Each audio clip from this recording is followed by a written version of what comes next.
नमस्कार दोस्तों, कैसे हैं? आई होप आप सभी अच्छे होंगे और आपकी तैयारी भी अच्छी चल रही होगी। इसी हम लोग जीविका का प्रिपरेशन कर रहे हैं। जीविका की तैयारी क्रम में ये मॉडल सेट आप लोग के लिए 4 होगा। पिछले हमने 3 मॉडल सेट डाल चुके हैं, जिसमें केवल आपके मैथ और रीजनिंग से क्वेश्चन छोड़ के बाकी जितने भी एस्पेक्ट से क्वेश्चन पूछे जाएंगे इस मॉडल सेट में होंगे। ये बहुत ही मोस्ट इंपॉर्टेंट मॉडल सेट है, जो मैक्सिमम क्वेश्चन आपके आएंगे। इस मॉडल टेस्ट सेट में मैक्सिमम हम कंप्यूटर को ध्यान रखते हुए बनाया गया है, क्योंकि कंप्यूटर एक बहुत ही रोल प्ले करता है जीविका में। बहुत से क्वेश्चन जो होते हैं कंप्यूटर से पूछे जाते हैं। चलिए क्वेश्चन नंबर 1 लेते हैं। क्वेश्चन नंबर 1 में क्या कह रहा है कि कंप्यूटर की किस पीढ़ी में ट्रांजिस्टरों का प्रयोग हुआ था। कंप्यूटर के किस पीढ़ी में ट्रांजिस्टरों का प्रयोग किया गया था। देखिए, ए में दिया पहली पीढ़ी, बी में दिया दूसरी पीढ़ी, 3 में दिया, सी में दिया तीसरी पीढ़ी और 4 में दिया है चौथी पीढ़ी। देखिए, कंप्यूटर की जो पीढ़ी थी, पहली पीढ़ी में वैक्यूम ट्यूब का प्रयोग किया गया था। पहली पीढ़ी में वैक्यूम ट्यूब का प्रयोग किया गया था। दूसरी पीढ़ी में ट्रांजिस्टर का प्रयोग किया गया था और तीसरी पीढ़ी जो था उसमें आईसी चिप इंटीग्रेटेड सर्किट का प्रयोग किया गया था। चौथी पीढ़ी में हम लोग इंटीग्रेटेड सर्किट का वो नया वर्जन का प्रयोग किए और 5वीं पीढ़ी में हम लोग एआई का प्रयोग कर रहे हैं। तो इसका जो आंसर होगा वो दूसरी पीढ़ी में ट्रांजिस्टरों का उपयोग किया गया था। चलिए क्वेश्चन नंबर 2 लेंगे। क्वेश्चन नंबर 2 कर रहा है कि चौथी पीढ़ी के कंप्यूटरों के निर्माण में प्रयोग किया गया था। देखिए, चौथी पीढ़ी के निर्माण में आईसी चिप इंटीग्रेटेड सर्किट का प्रयोग किया गया था। हम लोग पहले क्वेश्चन में देखें। देखिए, निर्वात ट्यूब का प्रयोग पहली पीढ़ी में, ट्रांजिस्टरों का प्रयोग जो प्रयोग होता है दूसरी पीढ़ी में, ट्रांजिस्टर का प्रयोग दूसरी पीढ़ी में, निर्वात ट्यूब का प्रयोग पहली पीढ़ी में और आईसी चिप का जो प्रयोग होता है इंटीग्रेटेड सर्किट का प्रयोग जो हुआ था वो चौथी पीढ़ी में प्रयोग किया था। चौथी पीढ़ी के कंप्यूटर के निर्माण में प्रयोग किया गया था। कौन सा चीज? आईसी चिप का प्रयोग किया गया था। अब क्वेश्चन नंबर 3 लेंगे। क्वेश्चन नंबर 3 क्या कह रहा है कि जंतुओं में वो एंजाइम प्रणाली नहीं होती है जिसके आधार पर वे डैश से ऊर्जा प्राप्त करते हैं। ऑप्शन ए में दिया वसा, बी में दिया पानी, सी में दिया प्रोटीन, डी में दिया है कार्बोहाइड्रेट। मतलब वह कौन सा एंजाइम प्रणाली नहीं होती जिसके आधार पर वे ऊर्जा प्राप्त करते हैं। तो ऑप्शन ए दिया है आपका वसा, बी में दिया पानी। देखिए, पानी से हमें ऊर्जा प्राप्त नहीं होती है, प्रोटीन से हमें ऊर्जा प्राप्त होती है, फैट से ऊर्जा प्राप्त होती है, कार्बोहाइड्रेट से ऊर्जा प्राप्त होती है। पानी से हमें किसी प्रकार का ऊर्जा प्राप्त नहीं होती है, इसलिए ऑप्शन नंबर बी इसका आंसर होगा। क्वेश्चन नंबर 4 लेते हैं। क्वेश्चन नंबर 4 क्या कह रहा है कि निम्नलिखित में से वह संक्रामक रोग कौन सा है जो एक व्यक्ति से दूसरे व्यक्ति में सीधे नहीं फैलता। ऑप्शन ए में दिया है सार्स, बी में दिया है टिटनेस, सी में दिया है मिजल्स और डी में दिया है फुफ्फुस यक्ष्मा जिसे टीबी कहते हैं। इसका आंसर होगा टिटनेस जो होता है एक व्यक्ति से दूसरे व्यक्ति में सीधे नहीं फैलता है। क्वेश्चन नंबर 5 लेंगे। 5 में कह रहा है निम्न तापक्रम पर किसी जंतु की प्रस्तुति को क्या कहते हैं। जंतु के प्रस्तुति को क्या कहते हैं। ऑप्शन नंबर ए में दिया है देखिए,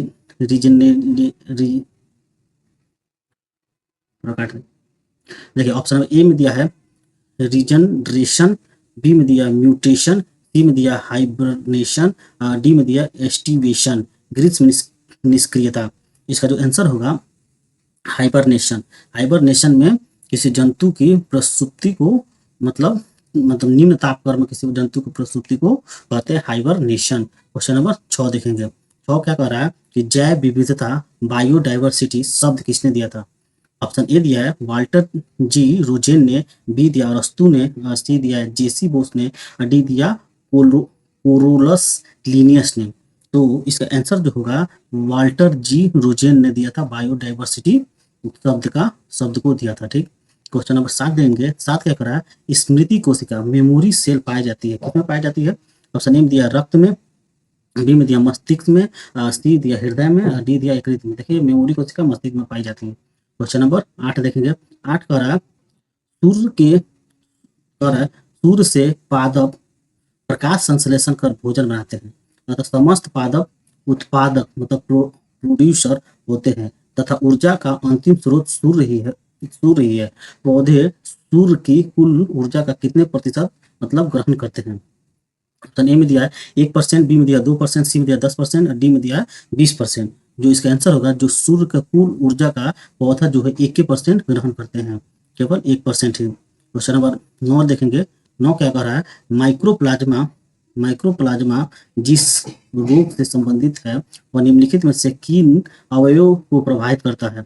ऑप्शन ए दिया है श्वसन संबंधित, बी दिया उत्सर्जन संबंधित, और सी दिया है प्रजनन संबंधित, और डी दिया है पाचन पाचन संबंधी। जो श्वसन संबंधित जो होता है उसे माइक्रोप्लाज्मा मतलब रोग उससे संबंधित होता है। क्वेश्चन नंबर 1 मतलब श्वसन संबंधित इसका आंसर होगा। क्वेश्चन नंबर 10 देखिए। 10 कह रहा है रुधिर वर्ग ओ वाली स्त्री का विवाह रुधिर वर्ग ए बी वाले पुरुष से होने पर उनमें उत्पन्न शिशुओं में पाए जाने वाली रुधिर वर्ग की संभावना निम्न में से है। मतलब कौन सा वर्ग होगी, अगर मेल जो है रुधिर, फीमेल जो है ओ है, ओ रुधिर वर्ग है, और मेल जो है ए बी है, ए बी है, तो बताइए कौन से रुधिर वर्ग में उसके बच्चे पैदा होंगे। तो क्वेश्चन नंबर 10 का जो आंसर होगा डी होगा। 50% ए नहीं तो 50% बी बच्चे पैदा होंगे। क्वेश्चन नंबर 11 देखेंगे। 11 कह रहा है कि जब दो इलेक्ट्रॉन एक ही कक्षा में होते हैं तो उनमें क्या पाया जाता है, उनमें क्या पाया जाता है। ए दिया है एक जैसे चक्रण, बी दिया है विपरीत चक्रण, सी दिया एक जैसे अथवा विपरीत चक्रण, डी दिया कोई चक्रण नहीं। तो इसका जो आंसर होगा, जब दो इलेक्ट्रॉन एक ही कक्षा में होगा तो विपरीत चक्रण होगा, दोनों एक दूसरे के विपरीत चक्रण करेंगे। क्वेश्चन नंबर 12 देखेंगे। 12 कह रहा है Fe plus plus plus Fe, यहाँ पे देखिए 3 गो धनात्मक है, यहाँ लोहे पे 2 धनात्मक है, ये रूपांतर की प्रक्रिया है। पहला ए ऑक्सीकरण, बी दिया है अवकरण, सी दिया है आयनन, डी दिया है नाभिकीय क्रिया। इसका जो आंसर होगा क्वेश्चन नंबर 12 का ऑक्सीकरण, ऑक्सीकरण जब इसका धनात्मक बढ़ गया है। क्वेश्चन नंबर 13 देखेंगे। स्टील में कार्बन की प्रतिशत होती है, कितनी होती है। ए में दिया 0.1 से 0.1 से 1.5, बी में दिया है 1.5 से 3%, और सी में दिया है 3% से 4%, और डी में दिया है 4% से 6%। ये कितना प्रतिशत होती है, तो इसका जो आंसर होगा 0.1 से 1.5%। क्वेश्चन नंबर 14 देखेंगे। 14 कह रहा है मतलब ध्वनि की तीव्रता की डेसिबल में वो अधिकतम सीमा जिसके ऊपर व्यक्ति सुन नहीं सकता, मतलब कितने ध्वनि की सीमा मतलब अधिकतम हो जाए कि जिससे मनुष्य द्वारा उसे नम कान से सुना नहीं जा सकता। ऑप्शन ए दिया है 50 डेसिबल, 50 डेसिबल, बी दिया 70 डेसिबल, और सी दिया है 85 डेसिबल, और डी दिया है आपके 95 डेसिबल। इसका जो आंसर होगा 14 का डी 95 डेसिबल अगर हो जाएगा तो मानव का कान उसे सुन नहीं सकता। क्वेश्चन नंबर 15 देखेंगे। 15 क्या कह रहा है, बल को मापा जा सकता है, बल को किससे मापा जा सकता है। ए में दिया स्प्रिंगल तुलना के प्रयोग करके, बी दिया थर्मामीटर द्वारा, सी दिया कैलोरीमीटर द्वारा, और डी दिया इनमें से कोई नहीं।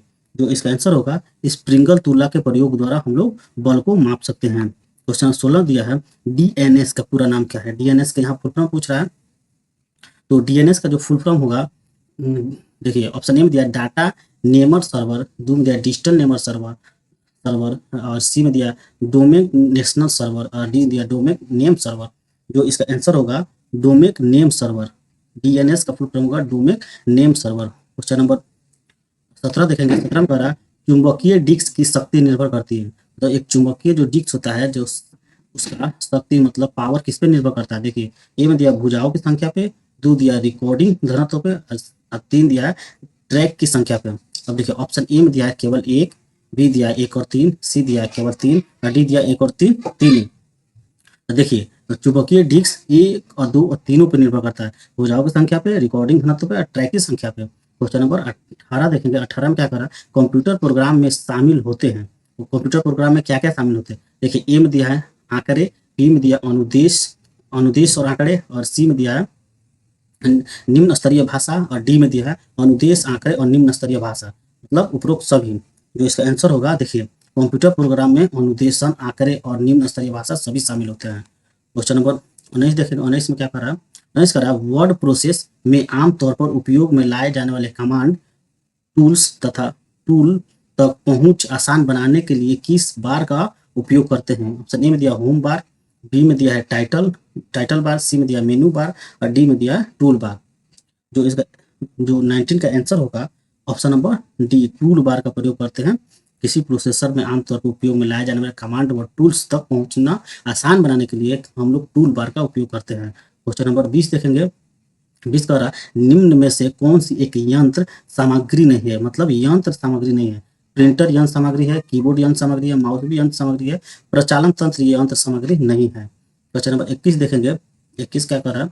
21 में कह रहा है निम्नलिखित में से कौन सा ऑपरेटिंग सिस्टम नहीं है, मतलब इसमें कौन सा ऑपरेटिंग सिस्टम नहीं है। देखिए, ए में दिया विंडोज विस्टा, बी में दिया एप्पल और मैक ओएस, और सी में दिया माइक्रोसॉफ्ट ऑफिस, और डी में दिया लाइनेक्स। देखिए, माइक्रोसॉफ्ट ऑफिस जो है ये ऑपरेटिंग सिस्टम नहीं है, ये सिस्टम सॉफ्टवेयर है।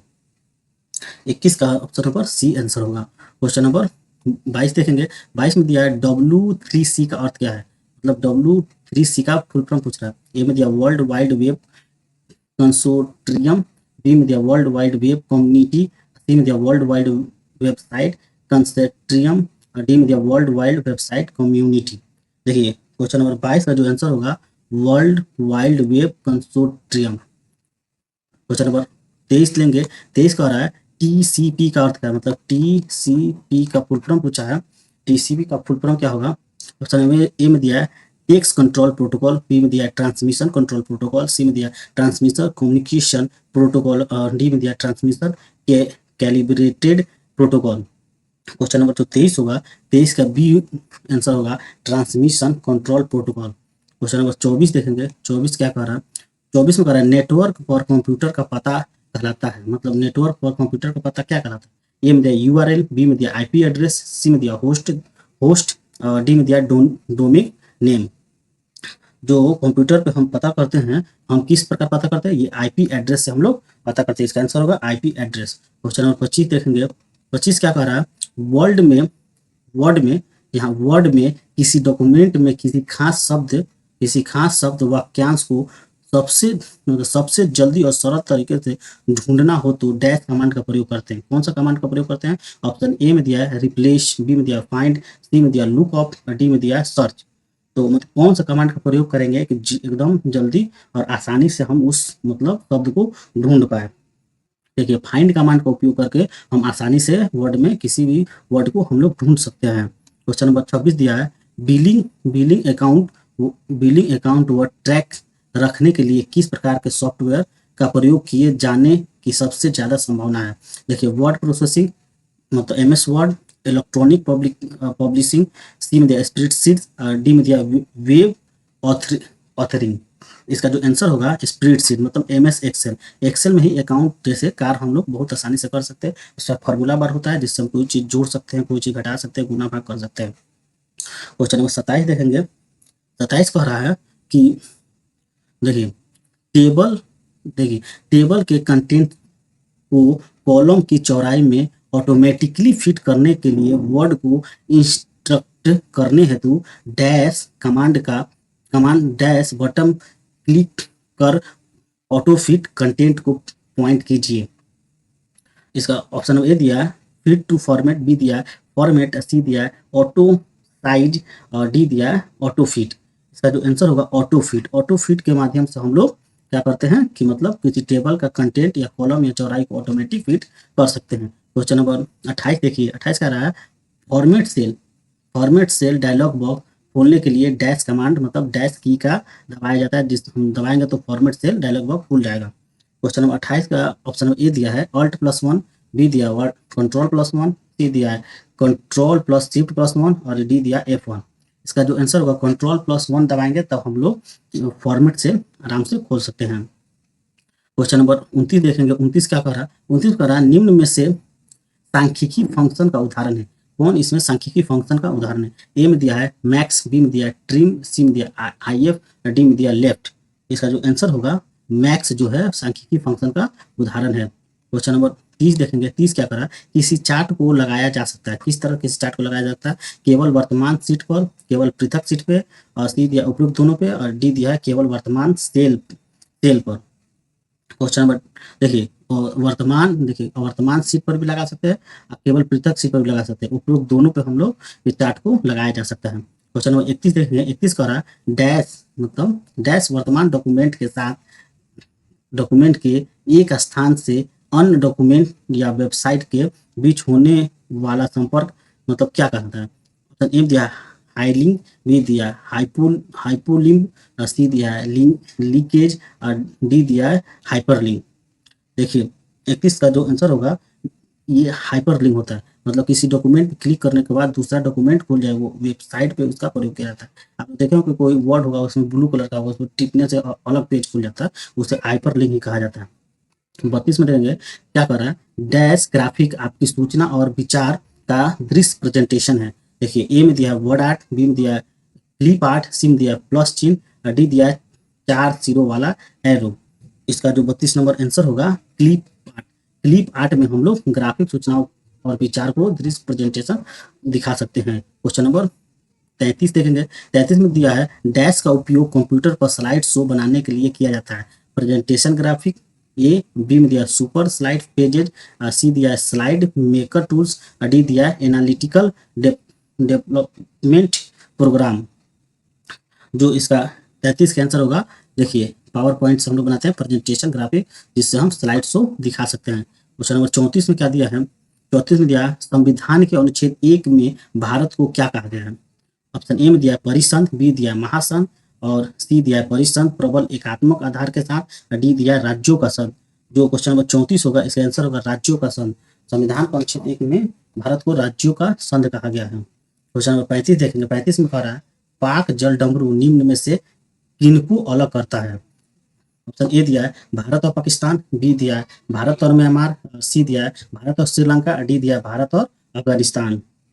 जो इसका आंसर होगा भारत और श्रीलंका। भारत और श्रीलंका को पाक जल डमरू अलग करता है। क्वेश्चन नंबर 36 देखेंगे।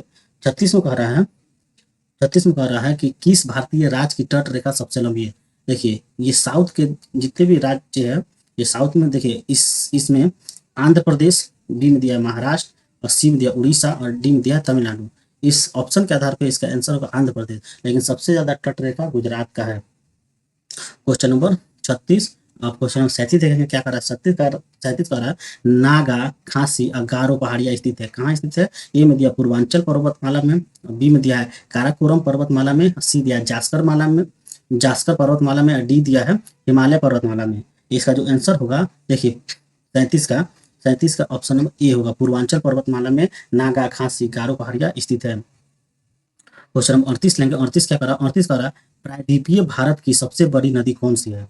तो प्रायद्वीपीय भारत की सबसे बड़ी नदी कौन सी है, ए में दिया नर्मदा, बी में दिया गोदावरी, सी में दिया महानदी और डी में दिया है कावेरी।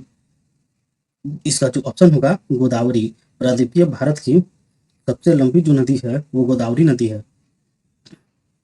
क्वेश्चन नंबर 39 लेंगे। कह रहा ऑपरेशन फ्लड का संबंध निम्नलिखित में किससे है। ऑपरेशन फ्लड का संबंध निम्नलिखित में से किससे है। ऑप्शन ए में दिया बाढ़ को रोकना, बी में दिया दुग्ध उत्पादन, सी में दिया असम के उग्रवादियों के विरुद्ध संघर्ष, डी में दिया कर चोरी के खिलाफ छापा। देखिए ऑपरेशन फ्लड जो है दुग्ध उत्पादन से संबंधित है। क्वेश्चन नंबर 40 लेंगे। 40 में क्या कर रहा है भारत में सबसे अधिक कॉफी उत्पन्न करने वाला राज्य कौन है। देखिए ए दिया महाराष्ट्र, बी दिया कर्नाटक और सी दिया है तमिलनाडु और डी दिया क्या। देखिए कॉफी भारत में सबसे ज्यादा उत्पादन कर्नाटक में होता है। ये रहा टोटल आपको 40 नंबर का फुल मॉक टेस्ट, और इसी के साथ ये मॉक टेस्ट यहीं पर हम लोग खत्म करेंगे। अगर आपको ये वीडियो पसंद आया और थोड़ा भी आप कुछ इस वीडियो से सीखे तो आप हमें सपोर्ट करें, आप हमारे चैनल को लाइक करें, सब्सक्राइब करें और अपने दोस्तों को भी शेयर करें ताकि उन्हें भी तैयारी में कुछ मदद मिल सके। धन्यवाद।